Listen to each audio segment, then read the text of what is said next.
Ever wonder why some people quietly build wealth while others never get ahead?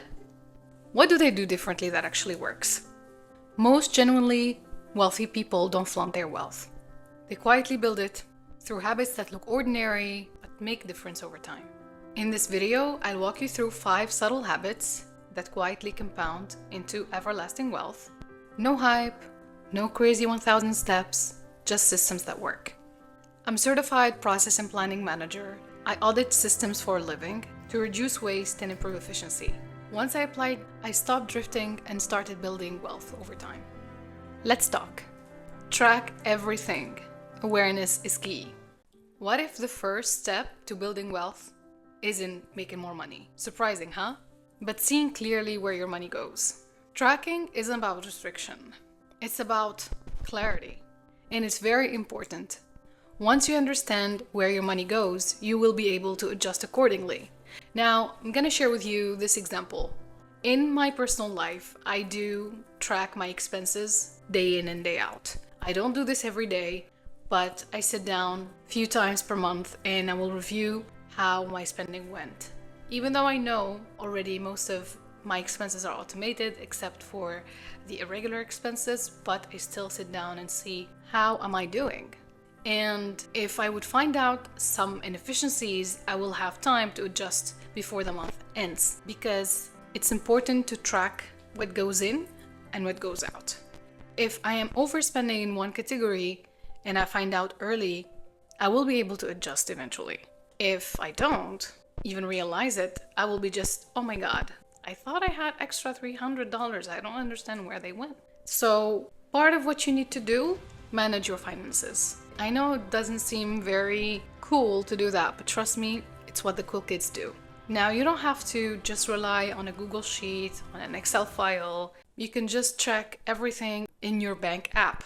I know most banks today offer that feature when you can actually track where your money is going. Especially if you use your credit cards, you will have reports each month, sometimes also each week. You will understand how you are managing your spending. So you have time to adjust eventually. It's not about regrets or remorse, it's about awareness. Do you know that Canadians underestimate spending by 20%? Now that's crazy. 20%. You think you're doing well, but you're not. Specifically on irregular items like groceries, gifts, and holidays. If you don't track, you're gonna have nasty surprises. We do want to be conscious about a lot of elements with our finances, but we don't want to make so many decisions. In our day-to-day life, we are already making so many decisions, and a lot of us are already diagnosed with decision fatigue. Chances are, if you have a corporate job, you already have it. So when you manage your finances and leave a lot of your future in the hands of your decisions that might or might not be the best ones, especially if you're not disciplined, chances are you're gonna be off track more times than you care to admit. So to avoid this, you should be thinking about one very important thing, and it's automation. Automate as much as you can. Certain things obviously cannot be automated, like your groceries, like your gifts, but a lot of other aspects of your life can be automated. You can automate your bills. You can automate if you have mortgage or credit. You can always automate those payments, automate savings, automate investments. This way, you can just set it and forget it and let the systems work. You will be surprised how much wealth you are compounding. This is what wealthy people do. They understand that finances shouldn't be just left at the whims of decision making. So there are things that you just need to set once, and then they keep on working in the background.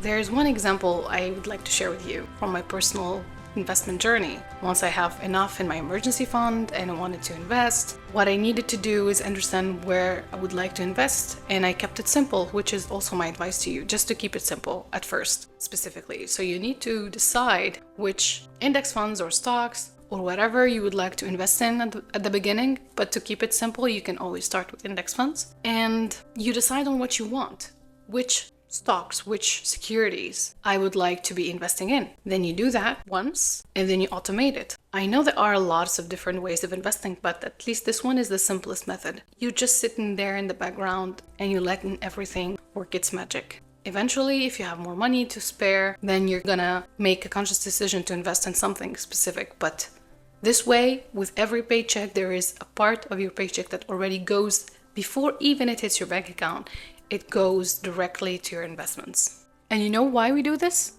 Because motivation is unreliable. One busy week, and the plan is gone. With regard to wealth building, time is of the essence. Everything matters. Every month matters. Every week matters, because the compounding wealth is dependent on time. Time is such a great factor here, and it's what makes your wealth build in the background without you even realizing it. And you'd be surprised how quickly that works. And this is also backed by data. Studies show that automated savings and investments improve financial outcomes significantly. Even $100 per month, automated, is $1,200 a year. If you're enjoying the video so far, I'd love it if you would subscribe to my channel. It helps me keep creating practical, process-driven finance tips you can actually use, so thank you. Another habit that I have seen manifest, they live below their means. They are simple, but you would see their investment portfolio or like their net worth. I mean, that's real wealth over there. Probably you making 70,000 a better dress than them, but who cares? I mean, their accounts can tell you that it doesn't matter. The price tag on your t-shirt doesn't matter. As the Millionaire Next Door highlights, most millionaires live modestly, as they redirect what others spend on status symbols into assets that grow. I have another example that stuck with me, and it's by a millionaire that I have so much admiration for. He's such an inspiration to a lot of people, and it's Warren Buffett, who obviously doesn't have to be introduced. Despite having the means to buy mansions, Buffett still lives in the modest home he bought in Omaha back in 1958. That's his home right now. It is a powerful reminder that consistency is what builds true wealth. Another habit that I myself use a lot, and I have seen in a lot of wealthy people, and basically this is what they swear by, and is they treat cash as opportunities. They don't leave cash idle sitting in their bank accounts. Why would they do that? Have you seen the latest inflation reports that it's always above 2%? It's 3 to 4%. And your cash sitting in your savings account would hit like 2% if you're lucky, at the exception of these on and off offers that some banks do to get you to put your money in a high yield saving account, which is basically 3-5 months offer, but on average it's 2% interest. You're basically losing money because the inflation is higher than that interest rate that you're getting. So what are you doing leaving your cash into your saving account, not doing anything? I'm not saying keep it at zero, absolutely not. After you max out your emergency funds, if you have other discretionary funds that you'd like to have, like for travel or something, don't let that cash sit down in your savings account or checking. Always invest it. Make sure that once everything is maxed out, to always have any cash sitting around invested. Let your money work for you.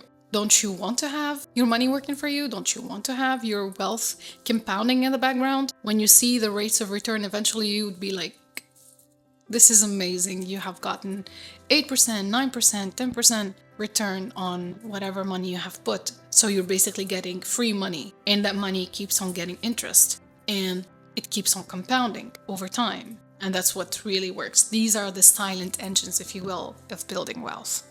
Now, because I'm a process and planning manager, I'm guilty of already loving this, but it's very important. I know it's not something that everyone geeks about, but it's very important. It's monthly reviews to your finances. Very important. I cannot stress this enough. If you track your expenses week on week, like we talked about at the beginning of the video, you will have good understanding of where your money is going. But the monthly review is a bigger step, if you will, has more value in understanding how your money is actually working. How are you spending? Because it doesn't just give you the month that you have done, but it gives you an overview of your month-over-month expenses. So you are able to track the patterns. You are able to see where are you spending most of your money. What's the month that you are spending mostly on? Maybe it's summer because you are going out summer holidays. Maybe it's Winter because of the Christmas season and you splurge on gifts, on getaways, on a lot of stuff to treat yourself. You are seeing the patterns and you are seeing what is working and what's not. One thing also very important about having a monthly review to your finances is also tracking your savings rate and your investment rate. It's very important to do that because if you're not, how are you even understanding what's working and what's not? Are you improving your savings rate? Are you improving your investment rate? If you are getting a pay increase by 3%, for instance, where did that 3% go? Are you increasing your investment by 3% or savings rate by 3%? Or are you spending all of that difference because you wanted to splurge even more? These are the things that actually help you see the trends over time and to increase your wealth, if you will. Now, answer me honestly. Do you know what's your net worth? Think about it for a second. Now, if you do, good for you, I applaud you. If you don't, that's fine, it's never too late. Take a few minutes to ask yourself the question, what is my net worth? Just to keep it simple, your net worth should be all of your assets combined.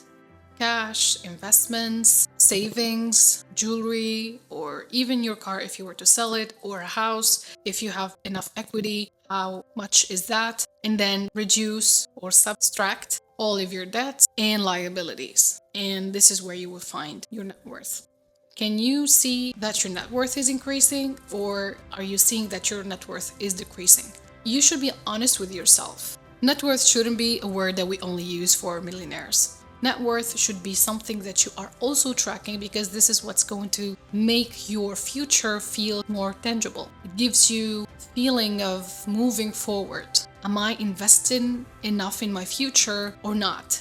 Do I have enough savings that are working well towards my future? If I don't, what should I be changing in order for me to have a better future? These are the reflexes that we should be adopting for us to have a better balance between what are we currently doing now and how are we enjoying our lives versus what do we like to have in the future. And when I say future, I'm not just talking about retirement when you're 60 or 65. Your future can be 5 years from now, 3 years from now, a year from now.